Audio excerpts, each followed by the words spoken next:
ഒരു fire engine റോബോട്ടാണ്. ഇത് പ്രവർത്തിക്കുന്നത് ബാറ്ററി ഉപയോഗിച്ചാണ്. ഇങ്ങനത്തെ ഒരു ഉപകരണം നാളെ വലിയ സഹായമായി തീരും. ഇന്ന് ഇതൊരു മാതൃകയായി കൊണ്ടുവന്നെങ്കിലും നാളെ വളരെ ഉപകാരപ്പെടുന്ന ഒരു ഉപകരണമാണിത്. ഞങ്ങൾ ഈ ഉപകരണം ഉണ്ടാക്കാൻ കാരണം ഇപ്പോൾ ഉള്ള ഫയർ എഞ്ചിൻ വണ്ടിക്ക് വെള്ളം സംഭരിച്ചു വെക്കാനുള്ള ടാങ്കുണ്ട്. ഞങ്ങൾ ഉണ്ടാക്കിയതിനും ഉണ്ട്.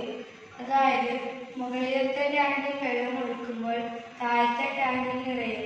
താഴത്തെ ടാങ്കിൽ വെള്ളം തീർന്നു എന്ന് മനസ്സിലാക്കാൻ വാട്ടർ പമ്പിൽ നിന്നും ഒരു സൗണ്ട് കേൾക്കും. അപ്പോൾ നമുക്ക് മനസ്സിലാക്കാൻ താഴത്തെ ടാങ്കിൽ വെള്ളം തീരുന്നത്. അഗ്നിശമന യന്ത്രം പ്രവർത്തനതത്വം.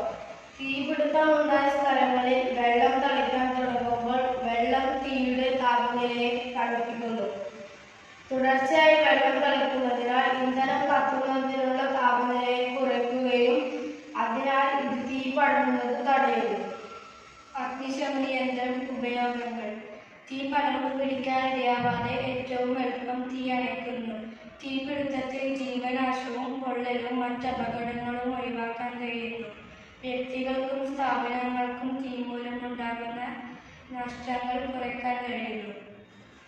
അഗ്നിശമന ഉപകരണങ്ങൾ: ഹോസ്, വാട്ടർ പമ്പ്, കൺട്രോൾ സ്വിച്ച്, വെള്ളം സംഭരിച്ചുവെക്കാനുള്ള ടാങ്ക്, സെൻസർ. ഈ ഓട്ടോമാറ്റിക് ഫയർ എഞ്ചിൻ പ്രവർത്തിക്കുന്നത് സെൻസർ ഉപയോഗിച്ചാണ്. അതുകൊണ്ട്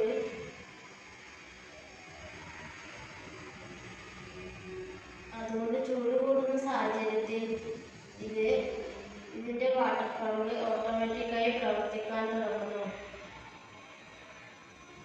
അതുകൊണ്ട് ഇതിൻ്റെ 360 ഡിഗ്രി റൊട്ടേറ്റ് ചെയ്തും ഈ യന്ത്രം പ്രവർത്തിപ്പിക്കാൻ കഴിയുന്നു.